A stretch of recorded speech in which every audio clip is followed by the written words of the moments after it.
Baisse du loyer au Sénégal, la mesure a été prise par le chef de l'État Macky Sall le 6 novembre dernier. En attendant l'adoption d'une loi, le sujet continue d'alimenter les débats. À la place d'un décret, c'est finalement l'Assemblée nationale qui va être saisie pour l'adoption d'une loi sur la baisse du loyer. Cette voie législative donne une plus grande portée à la mesure. On est optimiste parce que déjà la loi de 2014 a eu des limites et cette loi, on est en train donc de voter à nouveau une autre loi et cette fois-ci, ce sera une loi avec des garde-fous. La loi va être bétonnée, il n'y aura plus des brèches par lesquelles certains bailleurs véreux peuvent passer pour encore rouler dans la farine les locataires. Beaucoup de maisons qu'on loue à Dakar, c'est des maisons qui ont été amorties.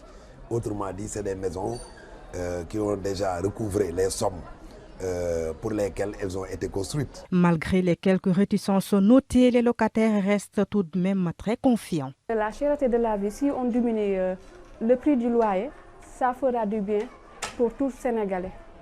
La vie est tellement chère, la nourriture, le coût du loyer, les dépenses quotidiennes, tout ça, si on a une autorité ou même le chef de l'État qui peut alléger la situation, ça fera du bien pour tout le monde. Il y aura un suivi. On va recruter des jeunes qui vont aller sur le terrain pour pouvoir faire le suivi pour que la loi soit faite. Donc je pense bien qu'il y aura une satisfaction pour tout le monde. Pour les bailleurs et les agences immobilières, il y a encore des préalables qu'il faut régler. Ce ne sera pas par des arithmétiques que nous trouverons la solution. Donc pour moi, et on attend de voir le décret d'application. Donc on dit, pour les informations que nous avons, ils vont le faire en loi. Donc on attend pour voir les propositions que l'État va faire.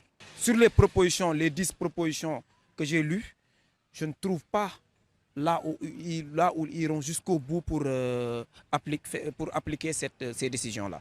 Il faut une réglementation, il faut des grilles tarifaires.